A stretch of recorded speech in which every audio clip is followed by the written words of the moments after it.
Murid-murid, pada kali ini kita akan meninjau apakah istimewa dan uniknya pula tamadun awal yang terakhir, iaitu tamadun Huang Ho.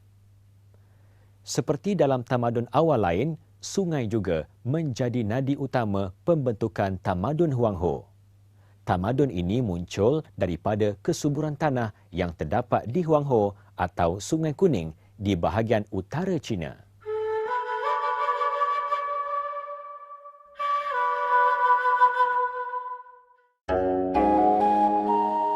Lokasi tamadun Huang Ho jauh daripada pusat-pusat tamadun dunia yang lain.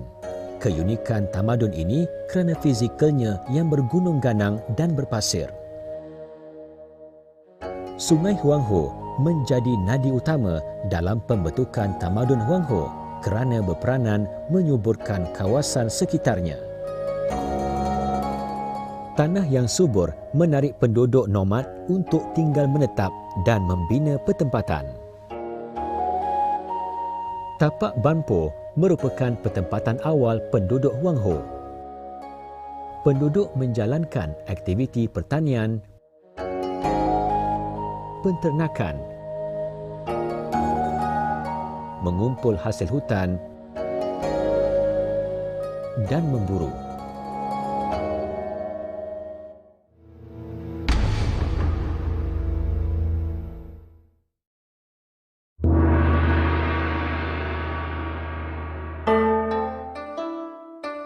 Tahukah murid-murid bagaimana bandar-bandar muncul dalam tamadun Huang Ho? Bandar-bandar muncul daripada pertempatan awal yang berasaskan kegiatan pertanian. Anyang merupakan negara kota utama tamadun Huang Ho yang terletak di kawasan tanah tinggi di Sungai Huan.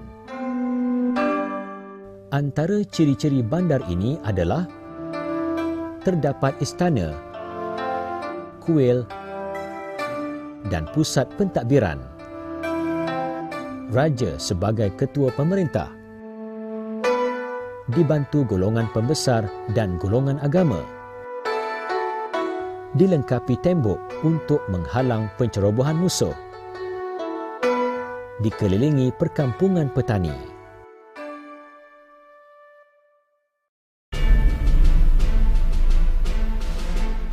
Organisasi sosial tamadun Huang Ho memperlihatkan satu susun lapis masyarakat yang tersusun. Raja menduduki lapisan paling atas sebagai peneraju kerajaan. Lapisan kedua ialah golongan bangsawan, pembesar dan pegawai kerajaan. Golongan petani, artisan dan pedagang merupakan lapisan bawahan. Golongan petani membentuk sebahagian besar penduduk dan mendiami kawasan luar bandar, iaitu sekeliling negara kota Anyang. Manakala golongan artisan pula murid-murid wujud disebabkan penguasaan mereka dalam teknologi gangsa. Golongan paling bawah ialah golongan hamba.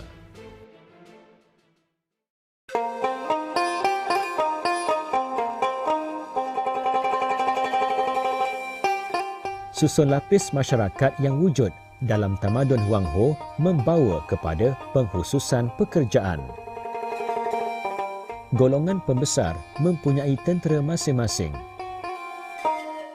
Terdapat dua kumpulan tentera, iaitu tentera yang menggunakan kereta kuda dan tentera yang berjalan kaki.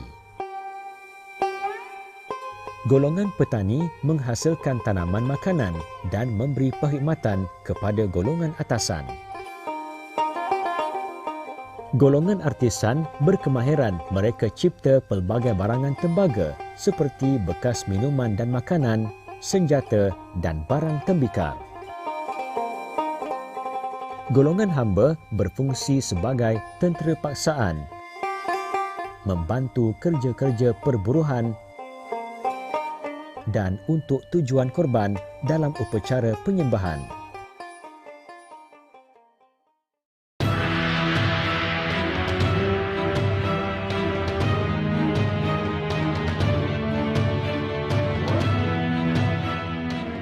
sistem pemerintahan dinasti Shang berbentuk pemerintahan beraja. Pengganti raja selalunya dilantik daripada kalangan saudara lelaki yang lebih muda atau anak lelaki raja. Raja Shang mempunyai kewibawaan politik, ekonomi, sosial dan agama. Raja-Raja Shang berkuasa secara langsung di kawasan pusat pentadbiran. Menurut kepercayaan masyarakat tamadun ini, raja menerima mandat daripada Tuhan. Sebagai keturunan pemerintah agama, raja-raja ini tidak perlu mendapatkan pengesahan politik. Dalam urusan pentadbiran, raja dibantu oleh golongan bangsawan dan pegawai kerajaan. Dinasti selepasnya itu, dinasti Chao, mencontohi pemerintahan dinasti Shang. Antara pentadbiran raja-raja dinasti Chao ialah membahagikan pemilikan tanah kepada wilayah-wilayah, melantik pembesar tempatan di setiap wilayah, mengikat pembesar melalui ikrar taat setia,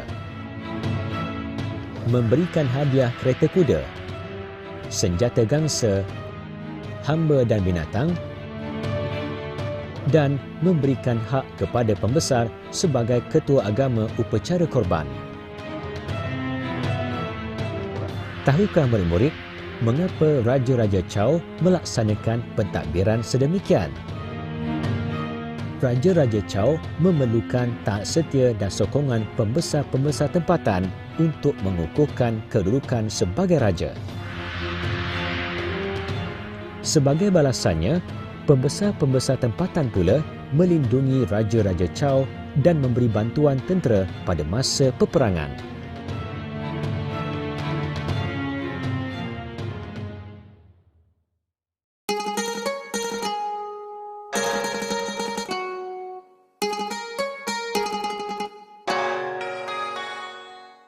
Masyarakat tamadun Huangho mengamalkan kepercayaan, animisme dan politisme.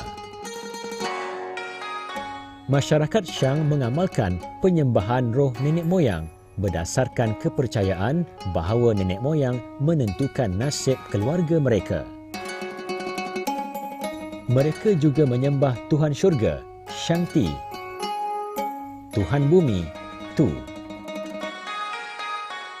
Mereka juga percaya kepada konsep Tian, iaitu kuasa tertinggi alam semesta atau syurga.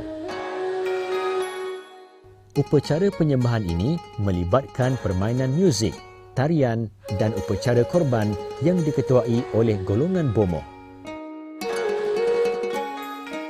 Penemuan tulang binatang dan kulit kura-kura di Anyang dikenali sebagai tulang nujum atau tulang orakel.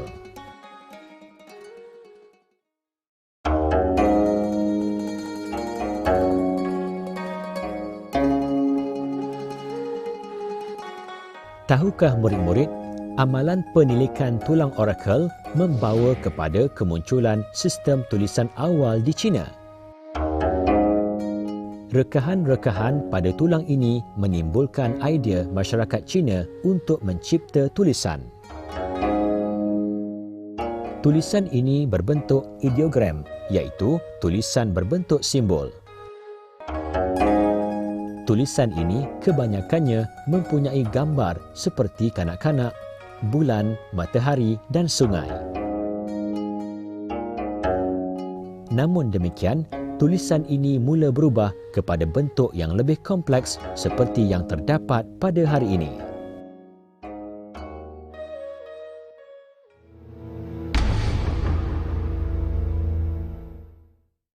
Sekarang kita pelajari apakah bentuk sumbangan tamadun Huangho kepada peradaban dunia hari ini. Sumbangan yang dimaksudkan ialah dalam aspek politik, ekonomi dan sosial.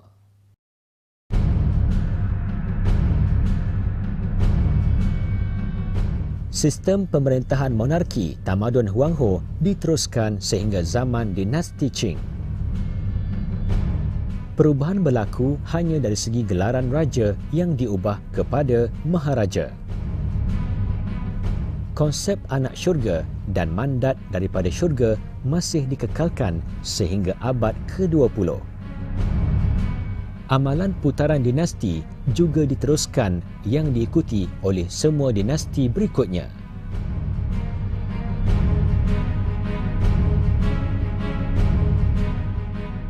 Tahukah murid-murid, pembinaan sistem pengairan adalah sumbangan besar tamadun Huang Ho.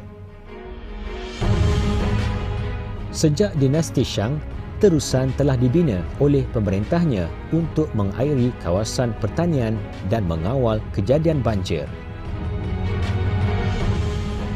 Kemajuan dalam bidang teknologi pembajakan, penciptaan cangkul dan sabit juga berlaku apabila sektor pertanian giat membangun. Petani telah mula menggunakan batas untuk membuat penanaman. Alat-alat pertanian yang diperbuat daripada besi digunakan bagi menggantikan alat-alat kayu.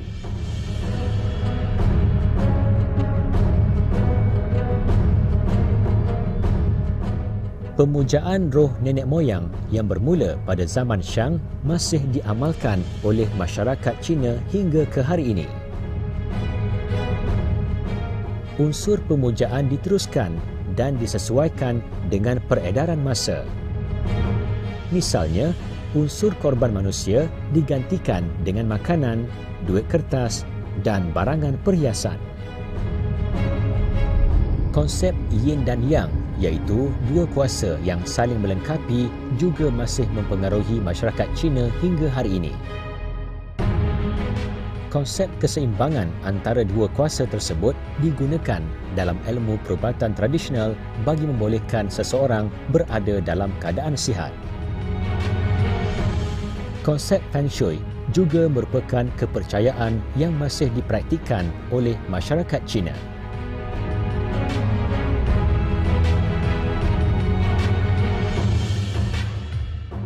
Dinasti Shang telah memperkenalkan sistem kalendar yang mempunyai 30 hari dalam sebulan dan 360 hari dalam setahun.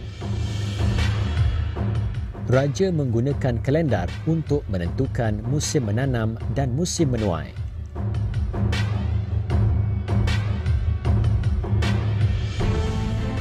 Falsafah perang Sun Tzu adalah satu lagi amalan yang masih digunakan sehingga kini. Karya Sun Tzu iaitu The Art of War memperincikan selok-belok perang dan cara mengatasi musuh. Kini, falsafah perang tersebut digunakan sebagai taktik dalam urusan perniagaan.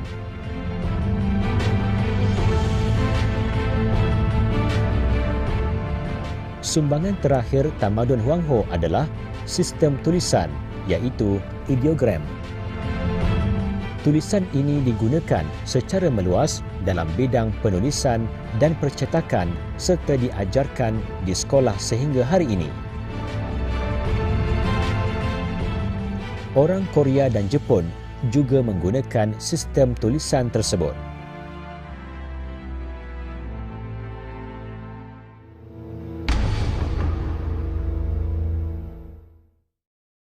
Jika kita mengimbas kembali kepada 4 tamadun awal, kita dapat melihat wujudnya kesamaan dari segi proses pembentukannya. Apa yang telah murid-murid pelajari dalam bab 1 ini dapat ditunjukkan seperti rajah berikut. Setiap tamadun berkembang daripada perkampungan prasejarah akhir, iaitu daripada perkampungan itu lahirlah bandar dan negara kota. Di kota-kota itu telah berlaku perkembangan kegiatan ekonomi yang pesat dan juga pertumbuhan penduduk. Kepelbagaian kegiatan ekonomi ini telah membawa kepada pengkhususan pekerjaan dan juga keperluan infrastruktur seperti jalan dan kawalan undang-undang. Kesemua itu telah menyebabkan sistem pemerintahan berubah menjadi lebih kompleks. Apa yang wujud dalam tamadun awal itu telah menjadi asas kepada peningkatan tamadun yang akan dibicarakan dalam bab berikutnya. Daripada setiap tamadun itu, tentulah terdapat beberapa aspek yang dapat dijadikan teladan dan rangsangan. Setiap tamadun awal itu adalah unik dan istimewa. Contohnya, tamadun Mesopotamia telah memperlihatkan usaha manusia untuk hidup lebih aman melalui pengenalan Undang-Undang Hammurabi. Tamadun Mesir Purba pula dengan keajaiban seni binanya, dan tamadun Indus dengan keunikan sistem perancangan bandarnya. Dalam tamadun Huangho pula, kecekalan para pemerintah dan masyarakatnya mengawal aliran sungai Huangho agar tidak memudaratkan kegiatan pertanian mereka merupakan sesuatu usaha yang boleh diteladani. Masyarakat dan pemerintah dalam tamadun Huangho dalam pada masa itu tidak melarikan diri atau berpindah daripada bahaya banjir yang melanda mereka. Sebaliknya, mereka telah membina sistem pengairan bagi mengelakkan bahaya tersebut.